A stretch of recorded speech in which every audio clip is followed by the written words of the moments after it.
Hello everyone, क्या हाल चाल है आप सभी लोगों का स्वागत है infinity learn NEET by Shri Chaitanya में। भाई एक बहुत ही मजेदार और बहुत ज्यादा इंपॉर्टेंट टॉपिक है वेक्टर्स। और इसमें मैं जितने बच्चों से बात करूं सबको सर समझ ही नहीं आता, सर वेक्टर्स कैसे ऐड होते हैं, सर पता नहीं कभी ये कर देते हैं कभी वो कर देते हैं, सर पैरेललोग्राम ट्रायंगल लॉ क्या होता है, सर फुल कंफ्यूजन है, प्लीज बता दीजिए कैसे वेक्टर्स ऐड करते हैं। तो उसी चीज के लिए मैं आया हूं, आप लोगों को अगले 10 मिनट के अंदर पूरा वेक्टर समझाऊंगा, जिसमें वेक्टर्स में एडिशन समझाऊंगा, पूरा नहीं, I am so sorry, addition of vectors जानेंगे, पैरेललोग्राम और ट्रायंगल लॉ होते क्या है असल में, और क्या ये अलग है, क्या ये सेम है, क्या ऐसे इनको ऑपरेट किया जाता है। आइए फटाफट समझते हैं। सबसे पहले बात करते हैं पहले लॉ ऑफ एडिशन जिसे कहा जाता है ट्रायंगल लॉ। अब देखो यार, सिंपल सी चीज है, मान लो तुम्हें 4 बनाना है और 4 के लिए तुम 3+1 कर रहे हो या फिर 2+2 कर रहे हो, तो भाई आंसर तो फाइनली 4 ही आ रहा है। बस एक बार तुमने 2+2 ऐड कर दिया, दूसरी बार में 1+3 कर दिया। वैसे ट्रायंगल लॉ ऑफ वेक्टर्स है, मेथड अलग है बट काम तो सेम ही करेगा। आइए समझते हैं ट्रायंगल लॉ ऑफ वेक्टर। पहली बात तो यूज कैसे होता है,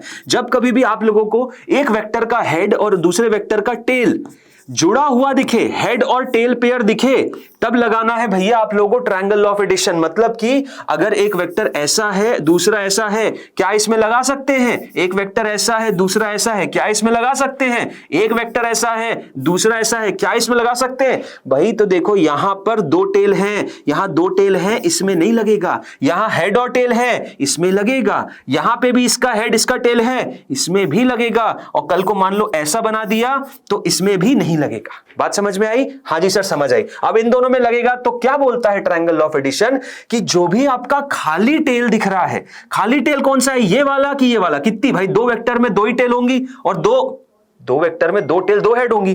तो यहां पे एक वेक्टर का टेल दिख रहा है, दूसरा ये दिख रहा है। अब इस टेल पे तो एक हेड बैठा हुआ है लेकिन ये खाली है, तो ये खाली टेल हो गई, ये खाली हेड हो गया।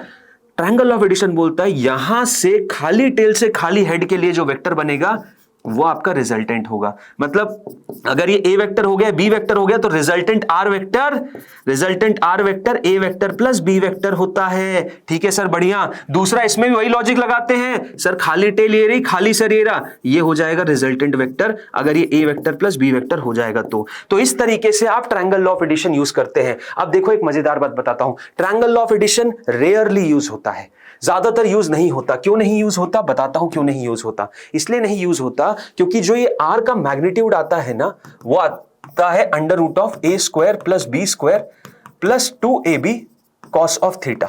ठीक है, ये होता है आपका आर का मैग्नीट्यूड, जिसमें ये जो थीटा होता है, ये थीटा होता है एंगल बिटवीन वेक्टर। अब एंगल बिटवीन वेक्टर बहुत क्यूरियस सी चीज है जिसमें हमेशा गलती करते हैं। क्या करते हैं गलती, अभी बताता हूं। एंगल बिटवीन वेक्टर्स, अभी के लिए हाल फिलहाल इतना समझने की कोशिश करिए कि रिजल्टेंट निकलता ट्रायंगल लॉ से ऐसे है, उसका मैग्नीट्यूड हो जाता है √a² + b² + 2ab cos theta, जिसमें थीटा एंगल बिटवीन वेक्टर्स होता है।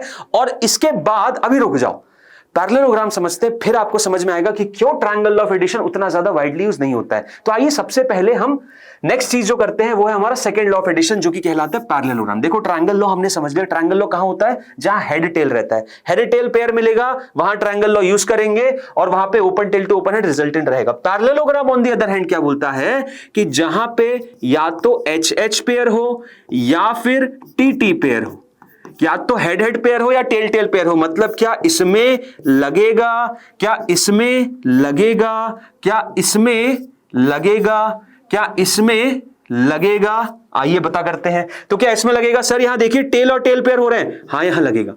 यहां सर हेड और टेल है, यहां नहीं लगेगा। सर यहां पे तो हेड और टेल है, यहां भी नहीं लगेगा। सर यहां पे हेड और हेड है, यहां पे लगेगा। तो पैरेललोग्राम ये बोलता है कि आपको अगर हेड हेड और टेल टेल पेयर मिल गए तो भैया एक पैरेललोग्राम बनाइए, बना दिया। यहां भी बनाइए, इधर भी लगेगा, पैरेललोग्राम बनाइए, बना दिया।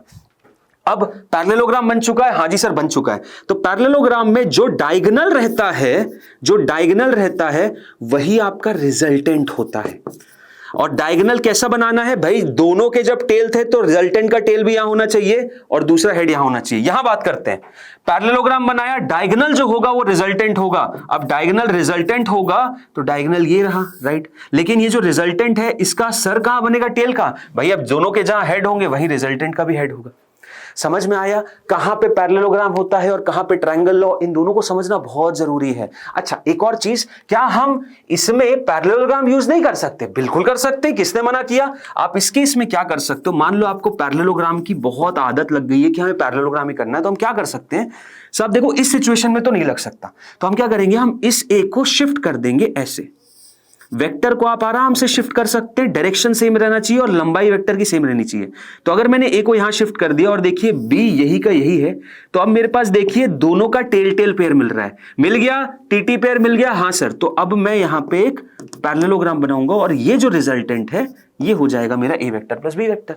तो ऐसा नहीं है कि इसमें मैं पैरेललोग्राम यूज नहीं कर सकता, इसमें भी कर सकता हूं, इसको इधर शिफ्ट कर दो या इसको इधर शिफ्ट कर दो, आंसर सेम ही आना है, आंसर सेम आना है। आपको बस ये पता होना चाहिए कहां पे लगते हैं, कहां ये नहीं लगते हैं। पहली चीज तो ये। अब दूसरी चीज पे आते हैं, यहां पे रिजल्टेंट कितना हो जाता है, यहां पे भी रिजल्टेंट सेम रहता है, A square plus B square plus 2ab cos of theta.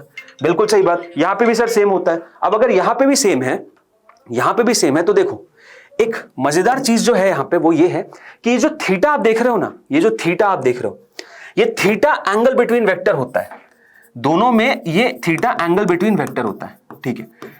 लेकिन एंगल बिटवीन वेक्टर का जो सिनेरियो है वो ये होता है कि वो एंगल बिटवीन वेक्टर तभी कैलकुलेट होता है जब आपके दोनों वेक्टर के या तो हेड हेड पेयर हो या फिर टेल टेल पेयर हो, तभी सबसे स्मॉलेस्ट एंगल को एंगल बिटवीन वेक्टर कहते हैं।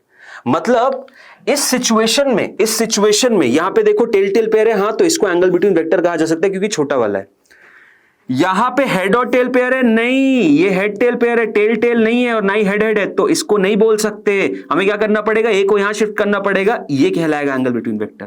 और बताता हूं, क्या इसमें मैं इसको बोल सकता एंगल बिटवीन वेक्टर? नहीं, क्योंकि यहां हेड टेल पेयर है, मुझे या तो टीटी या एचएच होने चाहिए, तो या तो आप इसको इधर शिफ्ट करिए या आप इसको इधर शिफ्ट करिए।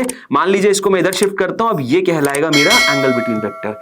यहां पे ये हेड हेड है, हां, तो शॉर्टेस्ट एंगल ये एंगल बिटवीन वेक्टर कहला सकता है। तो इसीलिए पैरेललोग्राम में क्या होता है, दो वेक्टर दिए रहते हैं, उनके बीच का एंगल दिया रहता है, आप आराम से यूज कर सकते हो थीटा एरा। लेकिन ट्रायंगल लॉ में क्या रहता है, ट्रायंगल लॉ में आप जब देखेंगे, मान लीजिए इस सिनेरियो में आपको ये वाला एंगल दे दिया, मान लो π/3। अब गलती में आप क्या कर देते, A square plus B square plus 2ab cos of π/3। गलत है, वो थीटा π/3 है ही नहीं, क्योंकि यहां पे हेड और टेल का कॉम्बिनेशन हो रहा है। हमें दो टेल और दो हेड चाहिए, तो हमें क्या करना पड़ेगा, हमें इसको यहां शिफ्ट करना पड़ेगा या फिर इसको यहां शिफ्ट करना पड़ेगा, जो करना चाहो। जैसे ही तुमने बी को यहां शिफ्ट किया, देखो अब इस बी में और इस ए में टेल टेल पेयर बन गया और ये हो जाता है शॉर्टेस्ट एंगल। तो कायदे में ए वेक्टर और बी वेक्टर के सिचुएशन में जो एंगल बिटवीन वेक्टर होगा π - π/3 यानी 2π/3 होगा। आई होप आप लोगों को समझ में आया। तो ये बहुत ही ज्यादा इंपॉर्टेंट चीज थी भाई, ये बहुत ही ज्यादा इंपॉर्टेंट चीज थी, इसको इग्नोर बिल्कुल नहीं करना है कि ट्रायंगल लॉ ऑफ एडिशन और पैरेललोग्राम लॉ ऑफ एडिशन में डिफरेंस क्या है और असल में इनका यूजेज क्या है, ठीक है। आई होप इस छोटे से वीडियो से आप लोगों को काफी अच्छी अंडरस्टैंडिंग मिल गई होगी। और साथ ही साथ एक बहुत मजेदार बात बताता हूं, इन्फिनिटी लर्न की ऐप पे ऐसे छोटे छोटे वीडियोज आपको बहुत मिल जाएंगे, जिससे आप अपनी पढ़ाई को बूस्टअप कर सकते हैं। आपके जहां जहां पे जिन जिन कॉन्सेप्ट्स में प्रॉब्लम आती है, वीक है या सर कॉन्सेप्ट समझ नहीं आ रहा है, उन सबको अच्छा कर सकते हैं। इन्फिनिटी लर्न की ऐप डाउनलोड कर लीजिए, आपको डिस्क्रिप्शन में लिंक मिल जाएगी। इन्फिनिटी लर्न की ऐप की डाउनलोड करिए, उसके यूजर एक्सपीरियंस को फील करिए, समझिए आपकी तैयारी में कैसे हेल्प कर रहा है। एक बहुत सॉलिड फिगर बताता हूं, इसमें एक CYOT का फीचर है। भाई तुम कोई भी कॉन्सेप्ट पढ़ रहे हो, मान लो पैरेललोग्राम ट्रायंगल लॉ पढ़ा, मान लो उसके ऊपर टेस्ट बनाना है, आराम से टेस्ट बना लो। उसके बाद मॉक टेस्ट, यार श्री चैतन्य के मॉक टेस्ट नेक्स्ट लेवल होते हैं, देश का टॉपर आदमी देता है। और इन मॉक टेस्ट से ही आप देख सकते हैं रिजल्ट आपके सामने। ये बच्ची 310 नंबर लाई थी नीट 2023 में और नीट 2024 में देखेंगे आप 661, डबल से भी ज्यादा का ग्रोथ। 310 लाने वाला बच्चा सोचता है मैं तो बहुत ही कमजोर हूं, बट अब वो जब 660 ले आता है तब वो क्या सोचता है कि यार मैं तो बहुत टैलेंटेड हूं। तो इट्स जस्ट आपके रिसोर्सेज, आपका प्लेटफॉर्म बहुत सही होगा ना, आपके मार्क्स जेन्युइनली बढ़ेंगे। सारी शक्लें पता है, टॉपर नहीं है, टॉपर तो मैं लाया नहीं, पेज भर जाएगा। मैं यहां पे उन्हीं बच्चों को लाया हूं जो कि बहुत एवरेज है, बेलो एवरेज है, और उन्होंने देखो कितना बेहतरीन परफॉर्मेंस किया है just because of the platform. तो प्लेटफॉर्म बहुत इंपॉर्टेंट होता है, तो इसीलिए आप सभी से रिक्वेस्ट है, इन्फिनिटी लर्न बहुत प्लेटफॉर्म्स में आप देख लीजिए और डिस्क्रिप्शन में लिंक दी हुई है, ऐप की डाउनलोड करिए। इस वीडियो को अगर आप लोगों को अच्छा लगा तो प्लीज कमेंट करिएगा और लाइक भी करिएगा। बाकी मिलेंगे अगले वीडियो में, तब तक के लिए thank you, bye and take care all of you.